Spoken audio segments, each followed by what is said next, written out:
안녕하세요. 축구 전문 기자 백현기입니다. 다들 아시다시피 대한민국의 주장 손흥민 선수가 속한 토트넘의 분위기 심상치 않다는 것을 많이 느끼셨을 팬분들이 많다고 생각됩니다. 그 생각은 우리뿐만 아니라 잉글랜드에서도 같은 것 같은데요. 영국의 정통한 언론 디 애슬레틱에서 달라진 토트넘에 대해 크게 다뤘습니다. 이 내용을 전달해드리도록 하겠습니다. 감독이 새 클럽에서 즉각적으로 결과를 바꾸는 것은 흔치 않습니다. 신임 매니저 바운스라는 표현이 널리 사용되는 이유가 있습니다. 예를 들어 이전에 3명의 토트넘 감독을 봅시다. 조제 무리뉴는 처음 7경기 중 5경기를 이겼으며 누누 에스피리투 산투 감독은 처음 3경기를 이겼으며 안토니오 콘테는 처음 9경기를 무패로 마쳤습니다. 그리고 그 좋은 결과는 심각하게 고전하던 팀이었을 때 이룬 성과였습니다. 그러나 포스테코글루 감독은 매우 다릅니다. 다른 감독과 달리 결과에 중점을 두진 않는 것 같습니다. 시즌이 시작된 지 겨우 2경기밖에 되지 않았고 토트넘은 2경기를 모두 이기지는 못했습니다. 하지만 놀랍게도 빠르게 토트넘을 변화시킨 것이 크게 눈에 띄는 부분입니다. 토트넘의 맨유전 2대0 승리는 사실 토트넘 호스퍼 스타디움에서 지난 마지막 경기를 치렀을 때의 경기력을 생각해보면 이번 승리를 생각하기 어려웠을 겁니다. 지난 5월에 라이언 네이슨이 감독을 대행할 때 브렌트포드에 3대1로 패배했었고 토트넘은 14년 만에 최악의 리그 순위를 기록하며 매우 슬퍼했습니다. 그때 토트넘은 어쩌면 좋은 축구를 하려고 노력했지만 하프타임 이후에는 그것을 지속시키지 못했습니다. 하지만 현재 토트넘은 하프타임 이후로도 강해졌고 맨유전을 보면 48분에 데스티니 우도지가 왼쪽 백에서 내부 오른쪽 공격 포지션으로 이동하고 유나이티드 박스를 향해 드리블하며 결정적인 기회를 만들었습니다. 그리고 1분 뒤에 토트넘은 앞서 나갔습니다. 지난 시즌에는 토트넘 팬들도 상대팀에 밀려 중앙 미드필더가 상대에게 압도되는 모습을 자주 보았습니다. 하지만 이번 맨유와의 경기에선 이브 비수마, 파페사르, 제임스 매디슨으로 이루어진 뛰어난 트리오가 맨유의 카세미루, 메이슨 마운트 및 브루노 페르난데스를 지극히 평범하게 보이게 했습니다.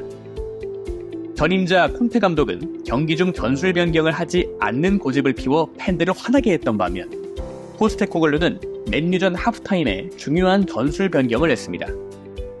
토트넘은 후반에 더 다이렉트하게 플레이했고 이것은 뛰어난 작전이었습니다.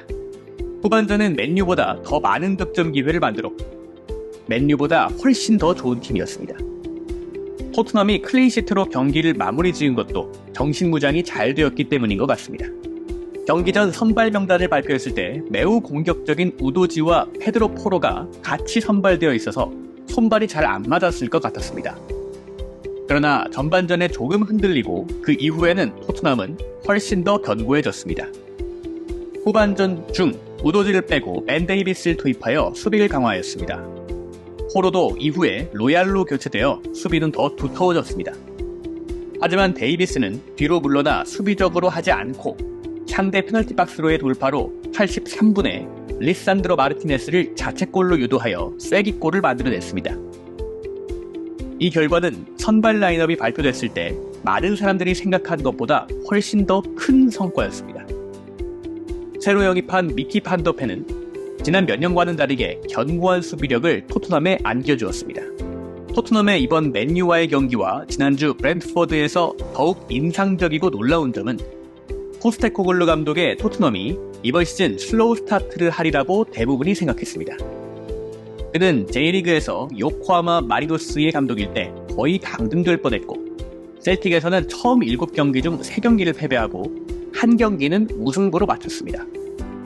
그리고 해리 케인이 시즌 시작 전날 떠난 사실을 고려하면 토트넘이 시즌 초기 몇 주 동안 어려움을 겪을 것이라는 것에 대한 견해들은 전적으로 이해할 만했습니다. 그리고 분명히 이러한 견해들은 앞으로도 계속될 수 있습니다. 아직 시즌이 시작된 지 겨우 2경기밖에 되지 않았고 맨체스터 유나이티드가 이길 수 있는 기회들을 쉽게 놓친 것도 있습니다. 특히 브루노 페르난데스는 가까운 거리에서 결정적인 헤딩 기회를 놓쳤으며 크리스찬 로메로의 손에 맞는 공에 의해 페널티킥을 내줄 수도 있었습니다. 맨유의 14번의 슈팅은 2008년 이래로 처음으로 원정 경기에서 전반에 가장 많은 슈팅이었습니다.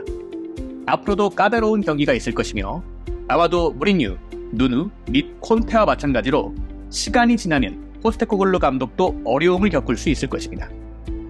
그러나 포스테코글루는 콘테의 초기와 달리 더 지속 가능할 것이라고 느껴집니다. 포스테코글루 감독은 맨유의 경기에서 승리에도 불구하고 더 좋은 경기력이 아니면은 본인에게 의미가 없다고 말했습니다. 이것은 전 토트넘 누누 감독과 비교를 하지 않을 수 없습니다.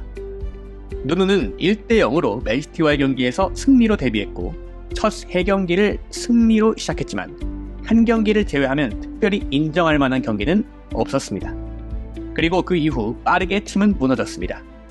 팬들은 이러한 것을 쉽게 느낄 수 있었기 때문에 맨유와의 경기에서 가장 눈에 띄었던 것은 변화된 관중 분위기였습니다. 작년 5월 아스널을 3-0으로 이긴 이래로 가장 크고 긍정적인 분위기였습니다. 경기 후 기쁨에 넘치는 팬들을 보았고 포스테코글루는 그 순간을 멈추어 그냥 받아들였습니다. 그 순간을 느끼고 싶습니다. 항상 말했듯이 축구는 특히 이 순간에 사람들에게 기쁨과 사랑을 넘치게 합니다. 또 그는 말했습니다. 관중 6만 명과 집에서 시청한 사람들을 생각해보세요. 그들은 이번 주 내내 미소를 지을 것입니다. 그것이 사람들이 축구를 사랑하는 이유입니다. 그 순간은 그냥 아무것도 하지 않고 환상적인 이 축구 클럽을 이끄는 경기장 가운데에 있는 것에 감사한 마음을 표했던 것입니다. 포스테코글루는 또한 지난주 브랜트포드와의 2-2 무승부 이후에도 팬들에게 감사 인사를 했습니다. 그것은 그의 전임 감독과는 너무도 다르고 어떻게 벌써 이 새로운 감독이 토트넘의 분위기를 이렇게나 빨리 변화시켰는지 이해하기 어려울 정도의 변화입니다. 여기까지 디애슬레틱의 변화된 토트넘 모습에 대한 보도였습니다. 그리고 여담으로 바이에른 뮌헨으로 이적한 케인 선수가 첫 경기부터 규정 위반으로 각 언론의 도마에 올랐습니다. 결혼 반지를 끼고 테이핑으로 감추고 경기에 뛰었는데요. 이 피해를 검사를 하지 않았는지 문제가 없었지만 분데스리가에서 정말 딱 걸렸네요. 그리고 또 한 가지, 토트넘 공격수 히샬리송 선수가 ESPN 브라질과의 인터뷰에서 이렇게 말했습니다. 물론 골을 많이 넣는 그런 내 모습을 기대했기에 토트넘은 나를 위해 흔쾌히 많은 돈을 지불해 주었어. 그렇기 때문에 나는 이곳을 선택한 거고 이제 골에 대한 모든 건 나에게 달려있으니까 내가 책임져야 한다는 것도 잘 알아. 포스테코글루 감독님은 내 가슴을 뛰게 했고 감독님은 나를 신뢰해주고 있다는 것도 잘 알고 있어. 라고 인터뷰를 했습니다. 맞는 말이지만 조금 뻔뻔하다는 생각도 드는 인터뷰 내용이네요. 네, 여기까지 오늘 준비한 내용이었고요. 앞으로 캡틴 손흥민 선수가 이끄는 토트넘의 모습이 더욱더 기대가 되는데요. 한준TV와 함께 변화된 토트넘 모습 지켜보시길 바랍니다. 감사합니다.